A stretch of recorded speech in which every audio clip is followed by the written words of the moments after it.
क्या भाजपा उन्हें पूरे 5 साल का टर्म पूरा करने देगी? सबसे बड़ी रुकावट क्या है? ये जो सरकार बनी है ये दोनों की मजबूरी से बनी है। अभी तो नरेंद्र मोदी जी का परिचय दे रहे हैं कि क्या, तो भाई आप लोग तो देहात के आदमी हैं, सब लोग गरीब लोग हैं, तो जानते हैं ना बहुरूपिया किसको कहते हैं। बहुरूपिया देखला है ना गाँव में। दोस्तों नमस्कार, मैं जगन्नाथ गौतम, सियासत-ए हिंदुस्तान यूट्यूब चैनल पर आपका स्वागत है।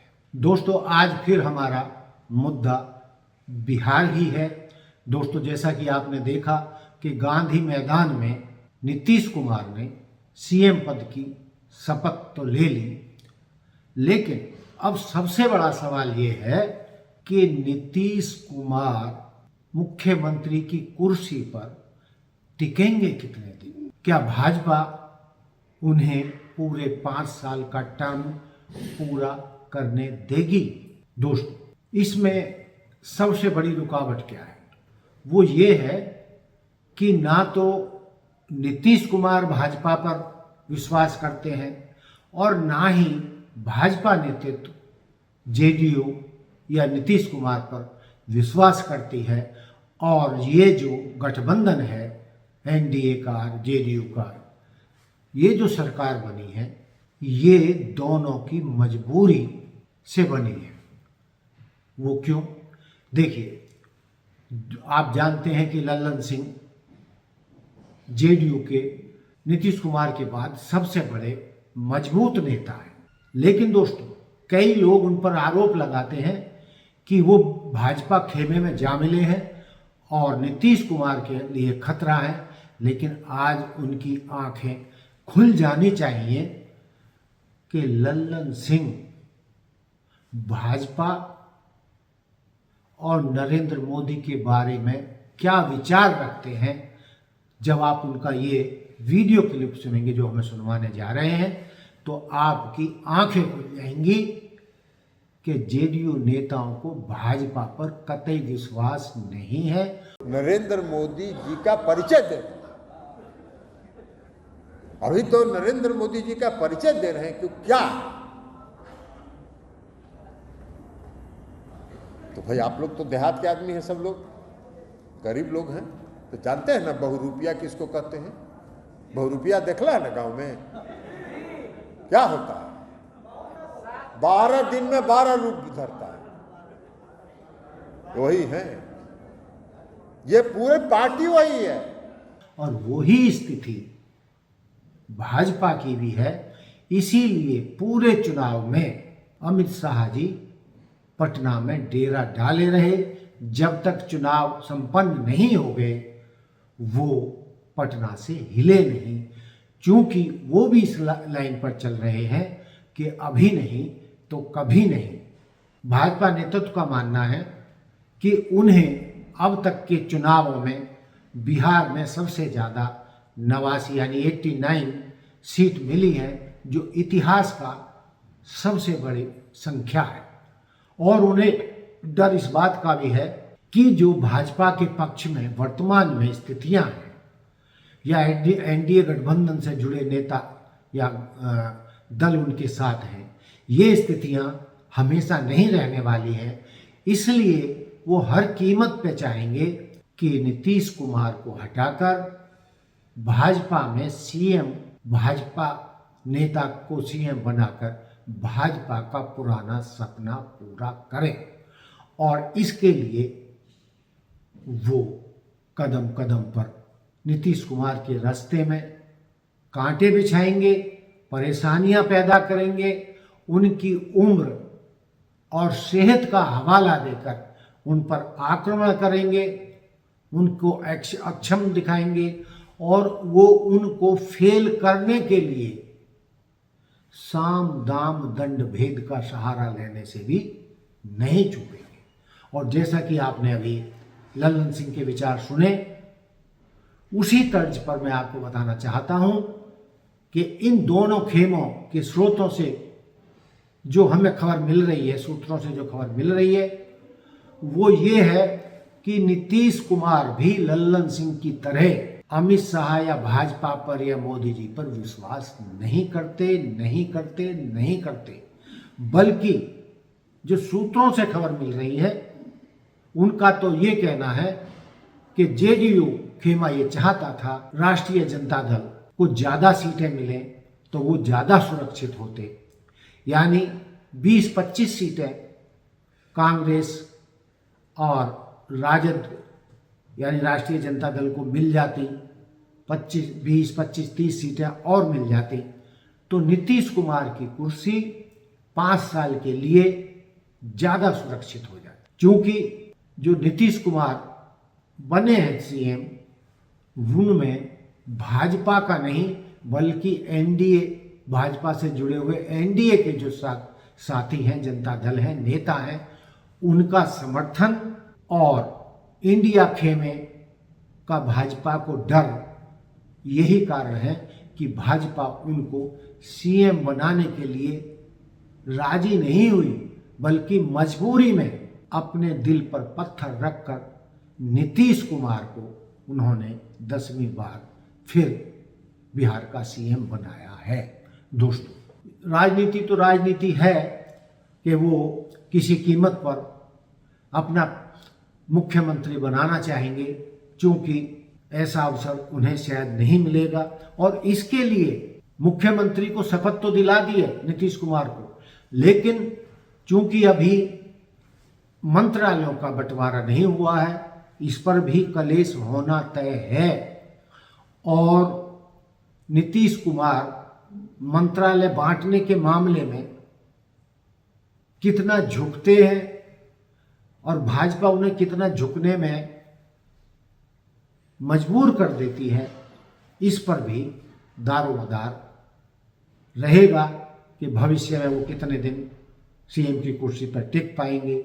यदि नीतीश कुमार विधानसभा अध्यक्ष का पद और वित्त मंत्रालय और गृह मंत्रालय लेने में सफल हो गए तो फिर तो ये उम्मीद की जा सकती है कि 3-4 साल उनको भाजपा कुछ ना कहे, शांत रहे।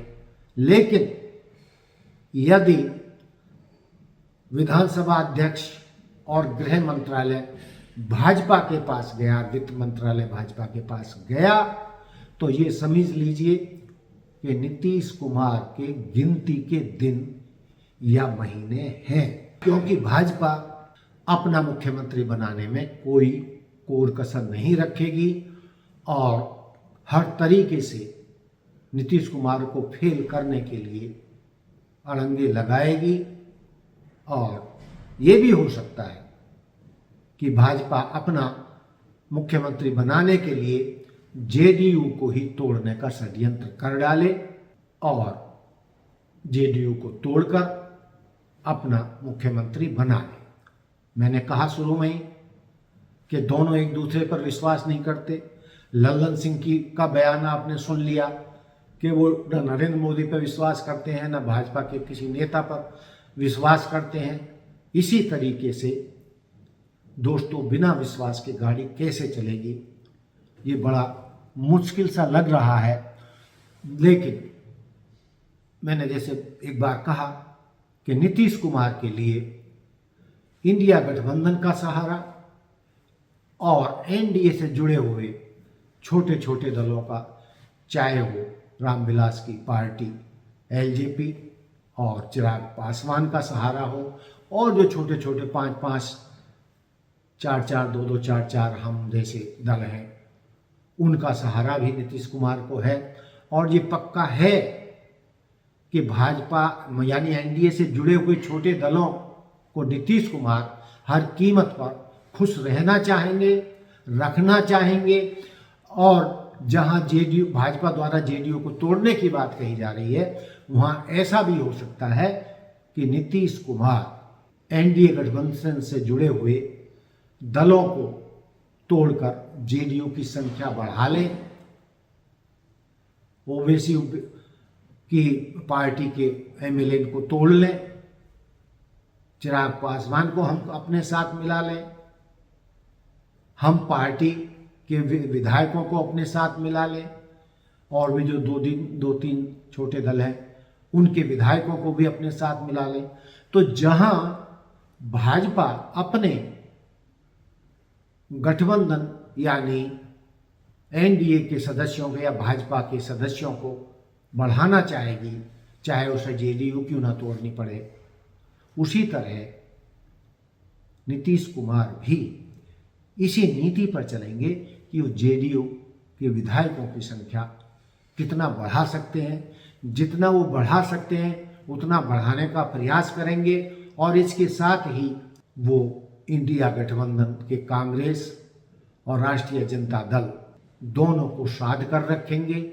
और ये आपने देखा भी होगा पूरे चुनाव के दौरान कि नीतीश कुमार ने ना कांग्रेस के बारे में कुछ बोला, ना ही जनता दल के बारे में, राष्ट्रीय जनता दल के बारे में बोला, ना लालू यादव की ही कोई बुराई की, ना तेजस यादव की बुराई की, ना राहुल गांधी की बुराई की। यानी आप ये भी कह सकते हैं कि नीतीश कुमार की इंडिया गठबंधन खेमे के साथ अंदरूनी साठगांठ है कि वो एक दूसरे के काम आ सकते हैं।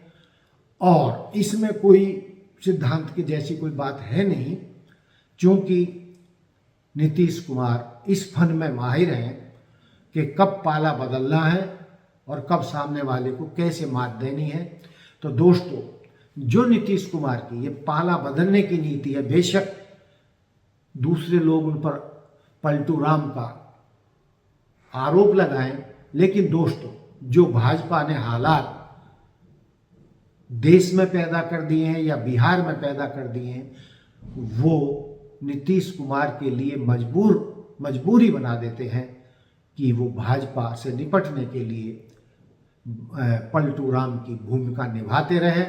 और दोस्तों, यदि भाजपा ने बीच में ही नीतीश कुमार के साथ कोई गद्दारी करने की कोशिश की तो आप बेफिक्र रहिए कि नीतीश कुमार फिर पलटी मारकर इंडिया गठबंधन खेमे में जाकर भाजपा को उसकी औकात दिखा सकते हैं।